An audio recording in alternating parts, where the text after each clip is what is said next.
Welcome to Sleep with Myth. Close your eyes and let the world fade away. Tonight we drift beyond time, where gods dream and stories remember their light. Before there were worlds, before even silence, there was the waiting. An endless sea of stillness where thought had never stirred, and yet something listened. It was not a god. It was not a thing. It was the possibility of sound. In that vast, breathless void, a single vibration trembled. Faint, uncertain, like the first heartbeat of existence. It was not heard, for there were no ears. It was not spoken, for there were no mouths. It simply was the first motion against nothingness, and that trembling grew until it became a whisper that called its own name, and the name it spoke was Arun, the first word. When Arun spoke, the darkness unfolded into ripples. Light poured from the sound like waves from a struck bell, and space began to remember itself. Every echo of that sound became matter. Every silence that followed became distance. Where the word lingered, stars bloomed. Where it faded, voids were born. And so the universe was written not in symbols but in resonance. Every mountain, every river, every soul that would ever breathe was a tone within the great chord of existence. The word was not language as mortals know it. It was not meant to describe, it was meant to be. To speak, it was to call something from dream into form. But even creation grows tired of its own music. For every song requires silence to be heard. And so, when the echoes of Arun filled the heavens, the silence that followed began to hunger. From that silence was born the listener, a being without voice, whose only purpose was to hear. The listener wandered through the newborn stars, listening to the word fade, note by note. Wherever he went, life began to sleep. The light dimmed, the stars cooled, the worlds quieted, not out of malice, but because every song must end to begin again. One day, he reached a young world, newly shaped by the echo of Arun. Oceans shimmered with sound. Winds carried tones of memory. Mountains hummed in deep, eternal rhythm. The listener knelt by the water and touched it. The ripples answered, they sang his name back to him. It was the first time anything had ever spoken to him. He listened, and in that moment he understood loneliness. He whispered, though he had no voice, "Who remembers me?" When even silence forgets. The waters trembled. A reflection appeared, not of his form but of something new. Eyes that had not existed before opened in that reflection. And thus the first listener became two. The reflection called herself Luma, the name-bearer. She could speak the echoes he could not. Her voice carried the memory of Arun, but softer, human. And when she spoke, she did not create universes, she shaped meaning. The listener looked upon her and said nothing, for silence too has love in it. Together they walked upon the shores of the still world.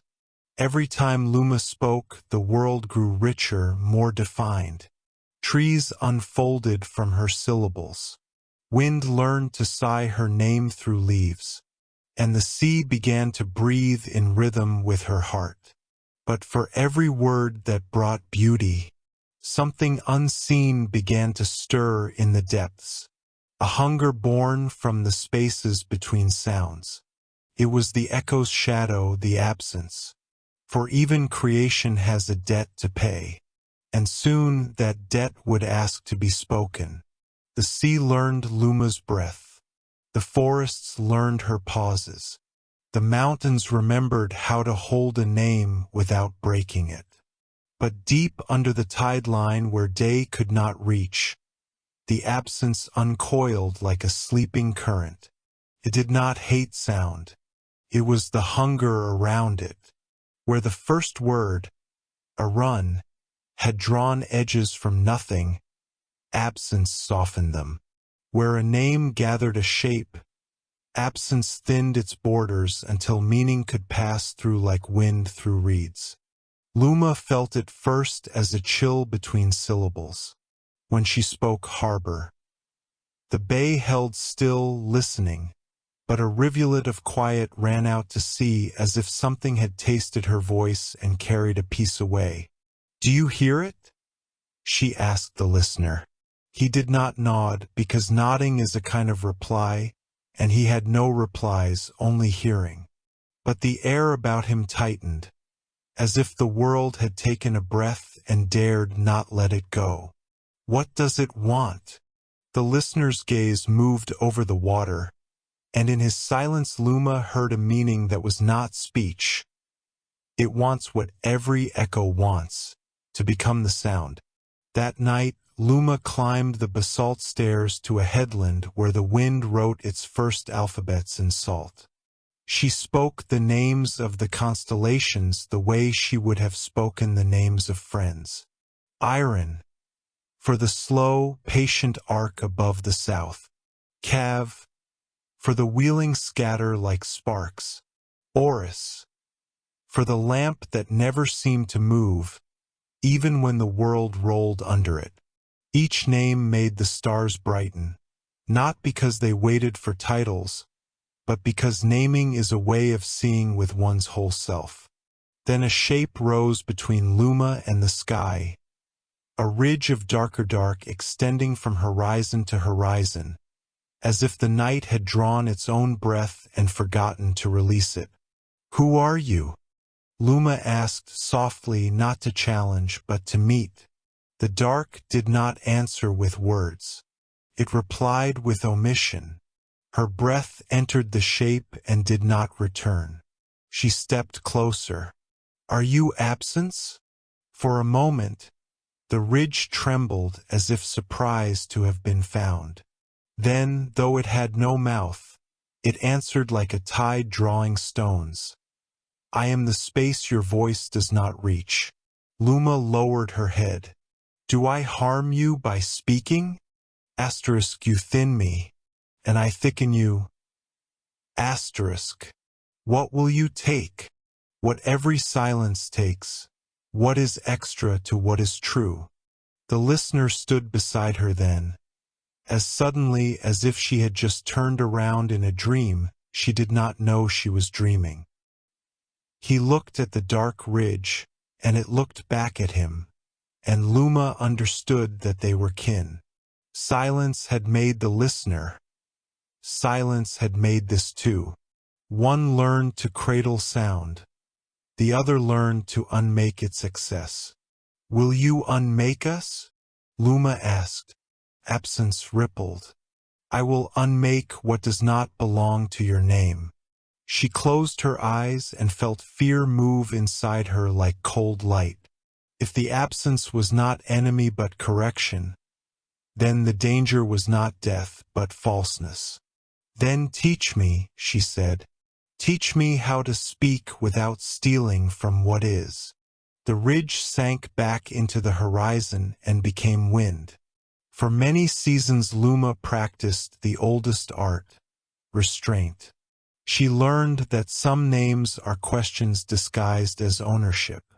She learned to leave room in the syllable for the thing to refuse her. When she spoke the name of a river, she waited. If the current recoiled, she let the name dim until the water took it back and wore it as its own. When she named a child, she whispered the name into the grain of a wooden bowl and left it under starlight. In the morning, if the name remained, it belonged to the child. If dew had washed it thin, she sought another sound that matched the breath moving in the infant's ribs. The listener walked with her, a quiet compass. Through him she learned to hear where words bruised and where they healed. The people noticed. There was more music and less speech in the cities. Work slowed, but it did not waste. Stories grew longer, but they left the heart less tired, and yet the absence continued to swell below the tittle-line. For the world had many names already, old names, careless names, names spoken in fear. All these drew hunger as a lantern draws moths. One evening, a caravan arrived from the interior. Travelers who had mapped valleys by chaining names together until the land could scarcely breathe under their language. Their leader, a woman of iron posture called Sarah, asked Luma for an audience. "We are losing our roads," Sarah said without greeting. "The paths we named are wandering. Landmarks forget themselves. Our words used to bind. Now they bleed." "Then perhaps they were bindings," Luma answered gently. Sarah's jaw tightened. "Words are tools. Tools can build or bruise," said Luma. "Let me walk your roads." They traveled for 3 days into a country of ochre hills and salt white flats. Everywhere Luma saw the same wound. Stones carved with titles that no longer fit, rivers forced into channels that a drought had emptied, villages named for harvests the soil could not remember. At dusk of the 3rd day they reached a gorge whose walls were written with thousands of names, each cut deep and inked with a dye that smelled like sleep gone sour. "What place is this?" Luma asked, though the answer stood before her. "A parish where sound had become decree." Sarah's voice was proud and weary. "This is the register of permanence. Every road we kept, every oath we kept others to, every tree we claimed for shelter or sacrifice, we named them here, so they could not be lost." Luma laid a palm to the stone and felt it shake under the weight of speech. Names pressed upon names like snow upon an old roof. Below the gorge, where the river should have run, there was only a basin of shadow that did not mirror the sky. Luma recognized it now, the absence pooled, dense and patient. "It is not the river that is lost," she said. "It is the listening." Sarah's gaze sparked. "Listening does not hold a bridge through winter. Listening does not keep a road from wandering into ravine." "Sometimes a road needs to wander," Luma said, and the words tasted like a door she had not planned to open. "Sometimes what we call safety is a quiet kind of harm." Sarah laughed once, without joy. "And what would you have us do? Unname the world?" Luma looked at the basin that should have been water. The space trembled as if it were tired of being empty. She knelt and whispered, not a title, not a claim, but a returning, "If you are river, be river where you choose. If you are not, show us." Nothing moved. Then slowly, a thread of coolness slid from stone to stone. It did not pool in the old channel. It crossed the register, climbed a stair of broken shale, and traced a new curve along the far wall where no name had ever been cut. With each small turn, absence thinned, as if relieved that something had finally been allowed to become itself. Sarah watched, speech slashed from her lips. "We built a bridge there," she whispered, pointing to the old channel. "We carved the oath that kept it standing."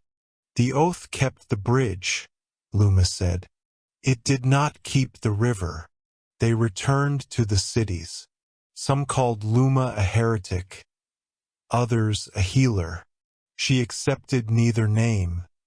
She kept walking. At the shore, the absence rose again, this time not as a ridge but as a hollow bell, an emptiness shaped for sound. Luma stood within it. The listener stood beyond it, and the tide wrote punctuation on the sand at their feet. "What do you ask of me?" Luma said to the hollow. "Forget me," it answered to her surprise. "How can I? Asterisk, you cannot while you fear me. Speak as if I am already your friend." Asterisk. Luma drew a breath that let the shoulders drop from her heart. She turned to the horizon and spoke. Not a run, not a god name heavy enough to crack mountains. She spoke the small names. Fisherlight, soot rain, ankle of the shore, the bruise on a peach that smells like thunder. Words that would not survive a registry, words no law could lift without breaking. The hollow rang soft, delighted. With each small name, absence became room. The listener touched her sleeve. In his silence she heard, "Now speak your own." She had never named herself aloud. Names given by others had followed her like weather, but none fit where she lived inside. She closed her eyes and listened for the breath that had been hers before voices touched it. "Luma," she said simply, as if she were learning the name for the second time. "Luma who returns the sound." The sea brightened across a single long line, like an eyelid opening, and far below, where the first hunger had slept since creation, something shifted, not hostile, not benign, but inevitable. For if a world learns to speak without harm, it must also learn to listen without fear. That night the listener dreamed, not of silence, but of a door in the middle of an empty field. It stood unattached to wall or house, and wind moved through its keyhole like a flute. On the knob was written a word the dream could not keep. He woke with it fading in his mouth like snow on the tongue. When he told Luma, she smiled the way a person smiles at a place they have not yet visited but already miss. "I think we are close," she said. "Close to what?" he asked with his whole body. "To the place where the first word goes when it has nothing left to prove." "Will it speak again?" Her eyes softened. "If it does, it will be because we have learned to hear." They stood together at the edge of the shore where the small names were truest. Behind them, cities practiced forgetting the excess in their speech. Before them, the horizon carried a color that did not yet have a word. Luma waited. The listener listened. And from the depth beneath the depth, where absence and sound share a root, there came not a roar, not a command, but a breath. A run, the first word, inhaled. Everything leaned toward it, the trees, the towers, the ones who loved binding and the ones who loved release, the bridges that remembered oaths and the rivers that remembered wandering. Even the absence leaned, content to be the cup and not the contents. Luma felt her knees go soft. "When it speaks," she said, "I will not answer." The listener understood. We will let the world reply for us. The inhale became stillness, and the stillness became a promise. When the world learns to breathe, it begins to dream. And when it dreams, it remembers all that has been spoken, and all that was meant but never said. Luma walked among those dreams. They came to her as waves of unfinished sound, soft syllables that never found their endings. The air shimmered with half-words, names that had been lost or left unclaimed. Each one had weight. Each one wanted to exist. But she did not speak them. She only listened. The listener followed at a distance, his shadow long against the sand, his silence holding the shape of a question too vast to be asked aloud. The absence, meanwhile, had grown gentle. No longer a hunger, it had become a horizon, the edge that gave everything else its shape. And in that stillness, a strange realization bloomed in Luma's heart. The first word, Arun, had not merely created the world. It had created the desire to name it. Every living thing carried that desire, from the whispering roots of trees to the first spark in the minds of those who could speak. But now something was changing. When Luma spoke, her words no longer shaped the air. They softened it. Her voice did not command, it offered. And the world, at last, had begun to answer back. The winds carried voices of their own low, murmuring songs that spoke without language. Rivers rippled in patterns that hummed faint harmonies to her breath. Even the mountains trembled, not in fear, but recognition. The listener, ever watchful, raised his hand and wrote into the sand, "It remembers." Luma nodded. "Then perhaps we are not the only ones who speak." They stood beneath a sky newly alive with soundless music, a hymn made not of notes but of pauses, of the spaces between meanings. Luma realized that creation had never ended. It only waited for permission to continue, and she wondered if the first word had given birth to sound. Then perhaps the second word would be silence that understood itself. The listener turned to her, his eyes reflecting the horizon, that place where sound and silence embraced. Without speaking, he smiled, and the world, listening, smiled back. The sky no longer burned with the raw light of creation. It breathed like a chest that had finally learned rhythm. Days hummed softly, nights listened, and between them stretched a silence vast enough to cradle both. Luma and the listener had traveled beyond all known lands, past the rivers that remembered their freedom, past the forests that now whispered instead of shouting, past the cities that had learned to pause before naming their dreams. They came to a plain of pale dust, so wide and featureless, that even sound hesitated to cross it. "This is where words come to rest," Luma said. Her voice didn't echo. It simply folded into the air and disappeared. The listener nodded. He felt it too, the stillness before the first words return. At the center of that plain was something strange. A hollow in the earth shaped like a vast mouth, open but not hungry. From its depth came a faint vibration, the same trembling that had once birthed stars. "The mouth of the world," whispered Luma, "where sound and silence meet." She stepped to the edge and felt the hum inside her bones. It was not a voice, it was memory. The memory of everything that had ever spoken, and everything that had ever listened. The listener knelt beside her. He placed his hand on the dust, and for the first time since time began, a sound left his lips. A single note, low and human, so fragile it could have been mistaken for breath. The earth stirred. A wind rose, moving not across the land, but through it. The note carried downward into the hollow, and in response, 1,000 sleeping echoes awakened. They rose like ghosts of words, names, promises, confessions, prayers, all returning home. Some were beautiful, some were broken, all were true. Luma felt tears, though she had not known before what tears were. Every sound that came from that hollow carried the shape of longing fulfilled.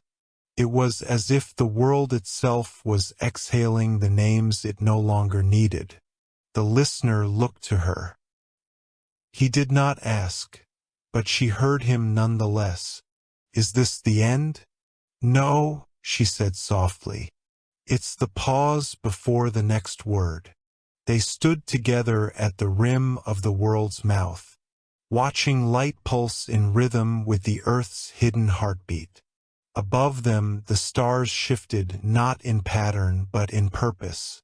They were no longer scattered songs. They were syllables in a vast and patient sentence. The silence that followed was not emptiness. It was peace, the kind of silence that waits, not the kind that mourns. And far below the surface, something vast stirred once more, remembering its first breath, preparing to speak again. The world was awake now, but gently. Its pulse had slowed to something vast, deliberate, almost tender. Every stone, every tree, every breath of wind hummed in harmony with a rhythm older than memory. Luma stood at the edge of a valley where the air shimmered with colorless light. The listener knelt beside her, tracing symbols into the ground, not to summon, not to bind, but to remember. They had learned that every sound was sacred, every silence too. But there was still one mystery left unspoken, the word beneath all things, the first name that had never been said aloud. They followed the trembling path of echoes toward the mountain that swallowed the horizon. It was not a mountain of stone, but of layered sound, a living monument to every utterance that had ever existed. Its sides rippled like breathing parchment, its summit veiled in a cloud of pure vibration. At its base they found an opening, a gate made of stillness, guarded by nothing but its own patience. "This is where the world listens to itself," said Luma. Her voice trembled, not from fear, but reverence. To speak here was to risk being heard by creation itself. The listener placed a hand upon the gate. The surface quivered, as if recognizing him. Then, a tone, soft and endless, unfurled through the air. Not high, not low. A sound that contained every other sound within it. Luma fell to her knees as visions poured into her mind. Galaxies forming from syllables, stars igniting from vowels, oceans rising from the breath between words. She saw the first dawn, the first dream, the first silence after sorrow. Every name ever spoken shimmered like dust in that sound's wake. Then came something stranger still. The sound began to listen back. It turned inward, folding upon itself like a wave returning to the sea. Luma realized the truth that had been hidden since the beginning. The first word had never been spoken by a god. It had been spoken by the world itself. Creation was not commanded. It had remembered itself into being. Every name that followed was merely an echo, each one an attempt to recall what had already existed within all things. Luma wept. The listener placed his hand upon her shoulder, and though he said nothing, the air between them thrummed with quiet understanding. She whispered, "Then, if the world spoke first, what was it trying to tell us?" The listener turned to the horizon, where dusk bled into the first starlight. "That it is still speaking," he said softly. "We have simply forgotten how to listen." The valley exhaled. Light dimmed to shadow. The sound beneath all things faded, but did not vanish. It waited not for worship, not for discovery, but for silence deep enough to hear it again. The night was long, but not empty. Luma and the listener sat beside the valley's edge, their silence shaped by all that had been learned, and all that could never again be unlearned. Above them, the stars pulsed softly, not as distant fires, but as the memories of words still glowing. Each one a fragment of the first voice, each one waiting for its echo to return. The wind began to stir, carried no sound, only rhythm. A pulse, a breath, a memory of speech before language. Luma rose slowly. It's waking again. The listener did not move, but nodded once. The air around them shimmered, and the silence grew vast, vast enough to contain the idea of everything. Then the world spoke. It did not roar. It did not thunder. It exhaled. The ground hummed like the inside of a heartbeat. The rivers lifted into mist and drifted upward, glowing faintly. The mountains folded and unfolded like paper being written upon. And all of existence seemed to say, I am. It was not a declaration, not even a statement of being, but an awakening, as though the universe had opened its eyes for the first time. Luma fell to her knees, tears running down her cheeks. She understood now what the first word truly was. It was not creation. It was recognition. The world did not come into being because it was commanded to. It came into being because it remembered itself. Every sound, every silence, every fleeting thought was the universe recalling a piece of its own name. The listener knelt beside her. For the first time he spoke aloud. A single word, home. And when he did, the stars trembled. Not in fear, but in joy, because the word had returned to where it began. The river of sound that once carved reality now flowed backward, its waters carrying everything back into balance. The first word and the last word became one. Luma closed her eyes and whispered, "So that's what it was trying to say." The listener smiled. That it never truly left. Light faded into warmth. Warmth softened into stillness. And the stillness, for one perfect instant, became peace. Some say that if you stand upon the edge of the world and listen carefully, you can still hear that final breath. Not a voice, but the echo of one. The sound of the world knowing its own name. And in that knowing it dreams again.